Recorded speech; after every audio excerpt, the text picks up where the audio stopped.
Big Brother, mainstream media, government cover-ups. You want answers? Well, so does he. Live from Austin, Texas, broadcasting worldwide, it's Alex Jones.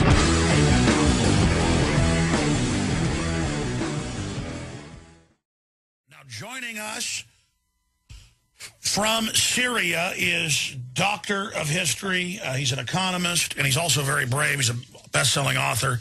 He wrote the unauthorized biography of George H.W. Bush, Bush 41. He wrote the unauthorized biography on Barack Hussein Obama. And I read that thing 3.5 years ago and thought, this is unbelievable. Now it's all come out. And so he's nonpartisan. He's covering the issues. And he's in Damascus. He's in Syria. He's over there right now. And again, I'm not saying Assad is some cupcake. It is a dictatorial system with a bath party. But they're going to remove the government and put al-Qaeda in place and turn it into a new jihadi base. The West is on record funding the uprisings of the last 6 months and then calling them peaceful, democratic, blowing up police stations and stuff. Same thing in Libya. Now al-Qaeda flies the flag. Webster was there while it was being bombed for weeks, while reporters were being shot. I mean, he was under bombardment. He's now there in Syria giving us a report on how this ties in to the larger strategic operation to overthrow old allies like Mubarak, overthrow others. But then Saudi Arabia is criticizing Syria for shooting back at armed globalist-funded gangs. But when Saudi Arabia is shooting peaceful people, that's hailed as liberal and loving. But when Syria does something even less, which I'm not defending, then it's just unbelievably horrible, and the rest of the Arab League condemning them. I mean, they're moving into a World War III constellation. Webster, you're there. Tell us what's happening, the latest, and why this is going on. Webster Griffin Tarpley of Tarpley.net. Thank you, Alex. I just spent the day in the city of Homs, H-O-M-S, and if you watch any of this coverage that the U.S. and European media are putting out, they're telling everybody that Homs is the great center of this rebellion, the democracy revolt that's supposedly going on in Syria. And I've just been walking all over this place, and I can tell you that this is a complete big lie. It is one big lie. And, of course, it's important for people to know this because the people in NATO, right, be it Obama, Sarkozy, Cameron of Britain, they're really willing to go towards some kind of a general war, at least in the Middle East, in the name of this destabilization of Syria. So let me just set the stage. Starting from Damascus this morning, we drove north on a four-lane highway, and one of the first things you notice when you come to Syria is that it's very different from Libya, that there are no checkpoints. I mean, you come into the international airport, right, Damascus International Airport. It's functioning normally. There's no special security. It looks pretty much like a normal airport. You drive into the city, first thing you see, no checkpoints. But we now have, but we're told this is a great tyranny. We now have internal checkpoints where TSA now grabs your wife's breasts and your genitals on the highway. So is that why we've got to invade? Because pedophiles don't get to grope Syrian children? Well, let me just try to continue. The idea then is, the other thing you notice is that there are no checkpoints. I mean, I guess we went by two. One is at the entrance to the city of Homs. There's a very low-key kind of checkpoint looking at cars, but nothing much. And then if you want to go visit the governor of this province, which we did, we went and visited the governor. And I want you to know, this was the first delegation of foreign journalists that was allowed to go to the city of Homs. And there were some people from other newspapers, in particular some Catholic journalists from Europe, from Belgium, and from France were there. So we got to meet the governor of the city of Homs, and he's accompanied by a group of religious leaders. And you got to remember, Syria is a place that has 15% Christians in the population. It's more than Egypt, right? Egypt is 10%. Here it's 15%, so it's more. So you have your Greek Orthodox Metropolitan, you have a Greek Catholic. Those are Catholics that are more or less connected to Rome with the Pope, and also Syrian Catholic, the Patriarchate of Antioch. that's the church set up by Paul. So continuing. Yeah, look, that's, now that you mentioned it, I stayed overnight very close to the place where St. Paul was converted on the Damascus Road. And this is a place you can go and visit.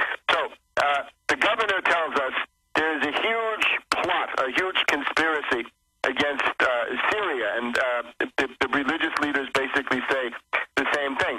So now we wanted to go and see, with the help of some of the people from these the patriarchs of these Christian churches of the East, go and see the neighborhood which is supposed to be the great center of this rebellion that the BBC talks about all the time. It's a neighborhood called Zara, Z-A-H-R-A. Zara is the place. This is it's a couple of square miles. Homs is a city of about 1 million. That makes it smaller than Damascus. Damascus has about 6 million. So we go to the neighborhood of Zara, and they tell us there's a demonstration going on. You're here right at the proper time.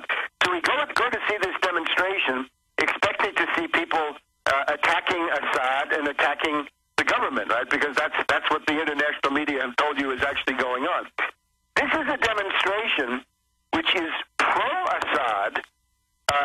It's true that they don't like the governor, the guy that we had just met, for various local reasons. And the principal complaint they have is there's not enough heating oil for the people to heat their homes now that the winter is coming, because it's getting rather chilly. And of course, the sanctions are helping. The sanctions, exactly. That's the reason why. It's not really the governor's fault. It's because of these sanctions. So then after talking to these people for a while, we go to the local hospital. Now, this should be the place where everything is made clear, because you're talking about the Zara Neighborhood Hospital in Homs, in the great center of this revolution. And a lot of people, like a spontaneous demonstration forms when this busload of Western correspondents parks in front of the hospital of Zara. And people tell us this. They say, today we had 7 wounded, 5 killed. So we ask, who did it? And they say, snipers. Well, who are they? Well, we don't know. Many theories. I'll tell you about that. And obviously they have some facts. But today in this one neighborhood, 7 wounded, 5 dead. But it's not like this is going on everywhere. This is supposedly the center, along with maybe 1 or 2 other places in the entire country. And by the way, you have made a beeline right to where the snipers are. We should point out Tarpley's very brave. But, I mean, Webster, to be clear here, because I just do the research. I just go off the facts. And it's just like al-Qaeda being put in to the east of Libya and now taking over and flying the al-Qaeda flag and saying they're going to, put in al-Qaeda law and all this stuff. And thousands of shoulder-fired surface-to-air missiles are gone. And our media just says, oh, ignore that. But I've gone and looked up even what Voice of America admits.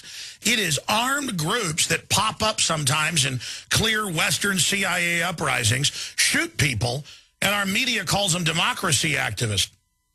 So clearly, this is not an excuse to attack Syria. But now they've gotten the Arab League to come in a miscreant fashion and start, calling for sanctions, further sanctions. So I guess they're all afraid. But as long as they back all this, I guess they won't be the person next who's taken down.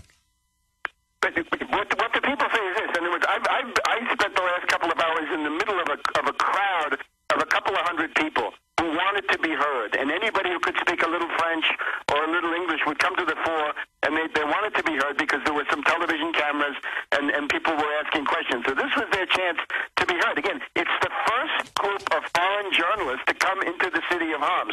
Anybody who claims that they had been here, but be it Al Jazeera, they never were here. The BBC was never here. So today we were there. So then we were trying to ask them, who is doing this? Who are these snipers? Well, the first thing you see is that it's a series of random killings. It's blind terrorism. It's agent provocateur. And they say, look, the thing that we're afraid of is when we go out, we're afraid of snipers shooting at us from the rooftop. Stay there, Webster. It's the classic thing where it's just a projection. These hired terror groups just create violence to point at it, and say, see, there's a conflict. So it's full spectrum dominance where they create just a conflict and then project onto it whatever they want, Webster Tarpley from Damascus, Syria. We'll be right back. Stay with us. Webster Griffin Tarpley is in Syria. He's in the area where they say the uprisings keep originating from. He's right there where the snipers are shooting people every day. No one knows which side they're on. It's all fluid. Webster is an expert on false flag provocateur.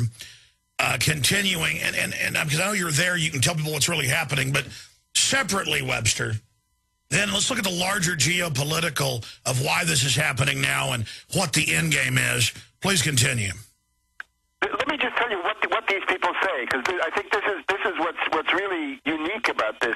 That you talk to these people, right? And I've talked to all kinds of people, right? An English teacher, a couple of doctors in this hospital, a couple of nurses, French, English, whatever it is.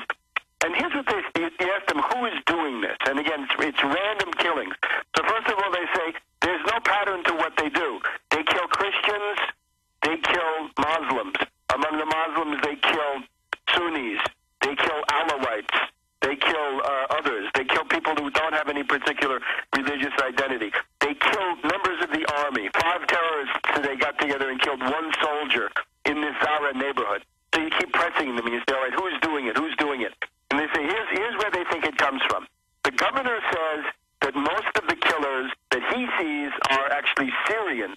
But when you talk to the people, they say, yeah, it's true, there are Syrians who are doing the shooting, but behind them there's more. And then you say, well, who are they?